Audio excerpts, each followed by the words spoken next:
салом бинандагони азиз, ин барномаи хабариву таҳлили ахбори озодист ва мо бо ҳамкоронам шуморо бо ҳодисаҳои муҳими Тоҷикистону ҷаҳон ошно мекунем. Нахост таваҷҷӯҳ намоед ба мавзӯи асосии 11 декабр. созмонҳои байналмилалӣ ва ҷомеаи шаҳрвандӣ ба канда шудани равобити давлати Тоҷикистон бо онҳо ишора мекунанд. Мақомот ин иддаоро қабул надоранд. лоиҳа ки тамом шуд, фаъолияти онҳо ба охир мерасад. рубли русӣ таҳким меёбад. $1 ба 91.5 рубл баробар шуд. пули русӣ дар муқобили сомонӣ низ боло рафтааст. ва нигароние ки Тоҷикистон аз обшавии пиряхо дорад дар нишасти байналмилалии тағйири иқлим дар Дубай ҳам садо дод. дар давоми 10 соли оянда пиряхи килимаҷарои Африқо ҳам об мешавад. аммо оғоз мекунем аз як хабари дигар. гурӯҳи 24 созмони фаъолияташ мамнӯъ дар Тоҷикистон дар як изҳорот аз истирдоди Билол Қурбоналиев, узви боздоштшудаи ин гурӯҳ ба Душанбе хабар додааст. Қурбоналиев моҳи октябри имсол барои нақзи қоидаҳои иқомат дар Олмон дастгир шуда буд. ба гуфтаи намояндагони гурӯҳи дар Тоҷикистон мамнӯъ, вай дар тазоҳуроти мухолифон дар Берлин ҳангоми сафари президент Эмомалии Раҳмон иштирок дошт. намояндагони гурӯҳи 24 охири ҳафтаи гузашта дар изҳороте гуфтанд маркази ихроҷи вазорати муҳоҷирати Олмон дар шаҳри Ҳоф рӯзи 24 ноябр Билол Қурбоналиевро ба Тоҷикистон истирдод кардааст. қарори истирдоди ӯ ҳам дар ҳамин рӯз содир шудаву 27 ноябр ба дасти вакили дифоаш расидааст. дар ҳамин ҳол ҳомиёни ҳуқуқ ихроҷи Билол Қурбоналиевро ба тағйири сиёсати раҳбарияти Олмон дар нисбати паноҳҷӯён рабт медиҳанд. агар мухтасар карда гӯем, ҳамаи ҳуқуқҳои Билол Қурбоналиев поймол шуданд. додгустаре ки ҳукми ихроҷи ӯро содир кард, узви созмони сиёсии гурӯҳи 24 будани ӯро ки дар Тоҷикистон ҳамчун созмони террористӣ эълон шудаву аъзоёнаш таъқиб мешаванд, ба инобат нагирифт.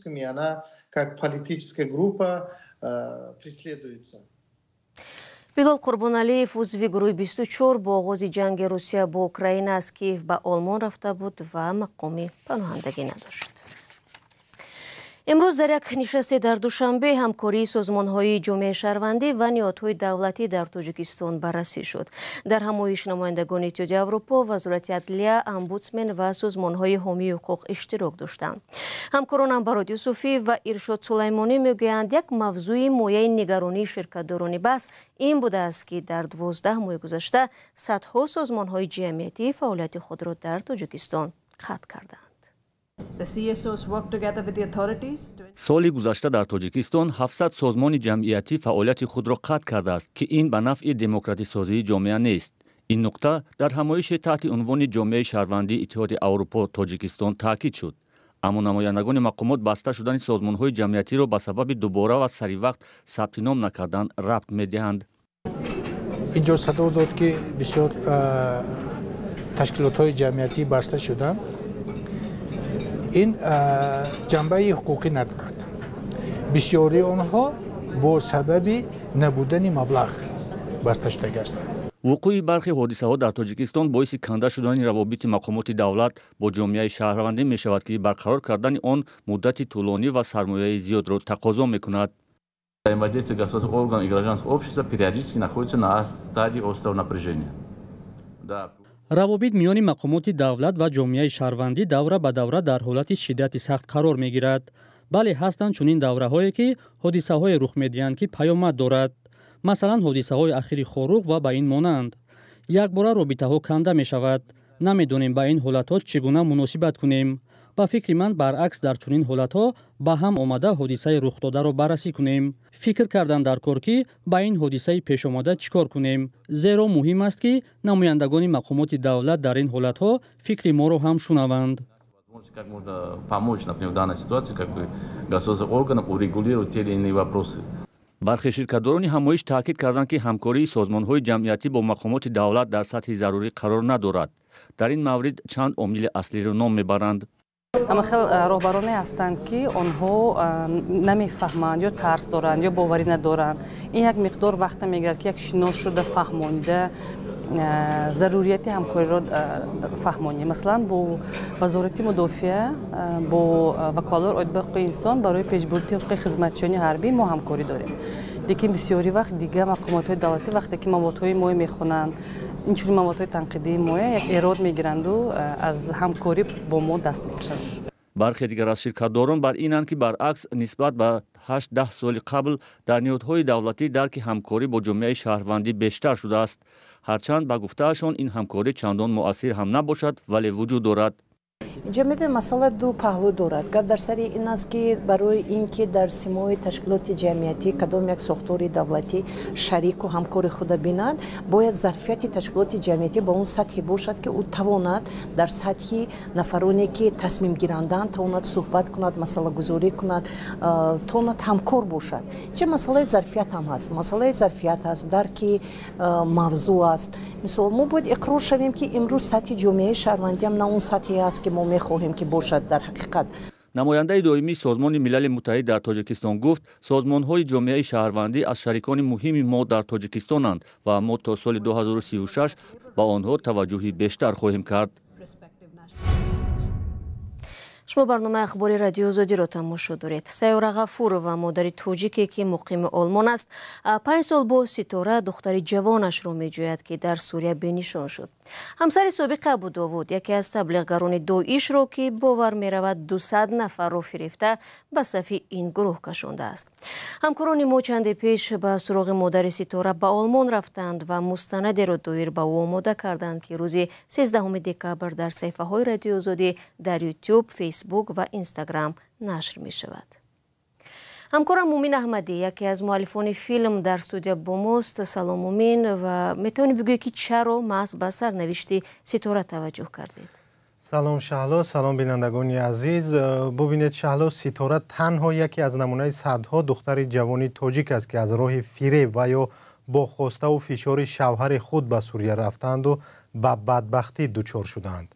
آنگونه که گفتی از بس که سرنوشت ستاره با ابو داوود یا پرویز سیدرحمانوف یکی از مبلغان فعال داعش گره خورده بود، ما به آن توجه کردیم. و سبب دیگرش آن است که سیاره غفورova مادر ستاره که حالا در آلمان زندگی میکند راضی شد دایر به سرنوشت دخترش و کارهایی که برای نجات او از دست داعشیان انجام داده است با ما صحبت کند. او در این مستند نه تنها درباره جستجوهای دخترش صحبت میکند بلکه درباره دو نویره‌اش که در دو گوشه دنیا پراکنده شدند. برای ثبت مستند ما تقریبا یک هفته در آلمان محل اقامت مادر ستاره بودیم و با دیگر از نزدیکانش هم صحبت کردیم که البته برای بینندگان ارجمند جالب خواهد بود. مومین، مادر ستاره تا کجا امیدوار است که دخترش رو با وجود گذشتن 5 سال از ناپدید شدنش مییابد؟ البته برای مادر سخت‌تر از همه آن است که هیچ خبری از سرنوشت فرزندش نداشته باشد. سیاره غفورova مثال تمام مادران دیگر باور دارد که دخترش در یگان کشور خاورمیانه زنده است. درباره جزئیات فیلم صحبت نمی‌کنیم. خوب است که بینندگان خودشون تماشا کنند و نظرشون رو بگویند. فقط این رو می‌خواهم علاوه کنم که فیلم ماه اوگوست ثبت شد و ما از مقامات تاجیکستان هم پرسیدیم که تا کجا امکانی پیدا کردن ستاره وجود دارد و هم یافتن و به نزد بیبیشان برگرداندن دو فرزند ستاره. سیاره غفورova حالا تلاش دارد نویرگانش رو پیدا کند و خودش در تربیتش بگیرد. از این بیشتر نمیگوییم. شهلا و بیننده عزیز رو دعوت میکنیم که روز چهارشنبه مستند رو ببینند و شرح و نظرهایشون رو دریغ ندارند. تشکر مومین. یادرس میکنیم که مستندی در جستجوی ستاره گم شده در همین کانال آزادی ویدیو، وبسایت azadi.org و صفحه های ما در فیسبوک و اینستاگرام نشر می شود. تماشا کنید. ای هموطنی عزیزتر از جان، ای یوسف امروزی کنعان، بیرون ز وطن چی حال دارید؟ بیا و از روزگارت ما را آشنا کن. بینندگان عزیز، اگر شما دور از تاجیکستانید و از نازکی‌های مهاجرت آگاه هستید و می‌خواهید دیگران نیز بدانند، پس این برنامه برای شماست. روزگار مهاجر، مطابق شوی به محیط نو، قصه‌های انسانی و سبق‌های حیاتی. برنامه را ادامه میدیم. روز دوشنبه 11 دکبر روند تحکیم قرب روبل روسی ادامه یافت. $1 آمریکایی به 91 روبل و 51 کپیک مبادله میشد. انتظار می رود که بانک مرکزی روسیه هفته روان دقیق ترش 15 دکبر میزان بازبدهی قرض را باز بالا برده آن را به 15% برابر خواهد کرد. قرب یورو به تغییر است. یک یورو به 98 روبل و 64 کپیک برابر بوده است. ماه اوگوست $1 به 100 روبل روسی مساوی شده بود. بانک مرکزی روسیه از حساب بالا بردن میزان بازبدهی قرض و همچنین فرمان پرزیدنت پوتین درباره منع تبادل اجباری اسعار خارجی به روبل روسی در ماه اکتبر سرعت بی‌قرب شوی پول ملی روسیه را سست کردند. در تاجیکستان نیز روبل نسبت به سومونی در قیاس به هفته گذشته 2 سومونی بلندتر رفته. روز 11 دکبر 1000 روبل به 119 سومونی و 90 درم برابر گردید. 11 دکبر در جهان همچون روزی کوه یاد می شود. در حالی که 93% قلمرو تاجیکستان را کوه تشکیل می دهند، بنابر تغییریابی اقلیم آبشوی با سرعت پیریخ‌ها در سالهای اخیر به مشکلات جدی تبدیل یافته است. در ضمن از 30 نوامبر تا 12 دکبر در دبی نشست سران کشورهای عالم بخشیده به مبارزه با تغییر اقلیم جریان دارد و در این باره همکارم کامرسی اتم گزارش می دهد. سالهای اخیر گرمترین در تاریخ بشریت بوده. ادامه چنین حال باعث به آب شدن پریخ‌ها در کوه‌ها و بالاروی میزان آب در بحر و اقیانوس‌ها خواهد شد. این است نظر معاون دبیر کل سازمان جهانی مترولوژی یلنا مناینکووا. او در حاشیه نشست سران کشورهای عالم بخشیده به تغییر اقلیم در امارات متحده عرب با خبرنگار ریترز هم صحبت شد. 10 سال اخیر گرمترین در تاریخ بشریت است. به حساب میانه حرارت عالم 1.1 درجه سلسیوس بلندتر بوده است. همین گونه چند دهه به ترتیب هوا گرم و گرمتر می شود. شمار آفت‌های طبیعی، حادثه‌های طبیعی فوق‌العاده که از تغییر اقلیم و گرما سرچشمه می‌گیرند، مورد نظارت ما قرار داشته باعث نگرانی ما هستند. مقامدار بلندپایه سازمان جهانی مترولوژی بر این نظر است که در دوام چند سال آینده پریخ‌ها در کوههای عالم آب شده سطح آب بحر بالا خواهد رفت. ما می توانیم گوییم که پریخ‌های اکواتوری به زودی پر آب می شوند. تا آخر سال 2030 پریخ‌های پاپوا و اندونزیا از بین رفته، در دوام 10 سال آینده پریخ کلیمانجاروی آفریقا هم آب می شود. محو پریخ‌ها که سرچشمه آبی آشامیدنی مردم زیاد می باشند، یک منبع تشویش است. منبع دیگری نگرانی آفت‌های طبیعی می باشند که همزمان با آبشوی پریخ‌ها می آیند. پریخ‌ها کنده شده کلهای کنار آن را برهم می زنند. بر علاوه لغزیدن زمین باعث مرگ مردم می شود. بالاخره این آب به بحر و اقیانوس ها می رود. خبرنگار ریترز آبانبار سیرا بویره اسپانیا را مثال می آورد که ذخیره امساله آن همگی به 0.1% آب دارد و آن هم برای نوشیدن خطرناک شده است.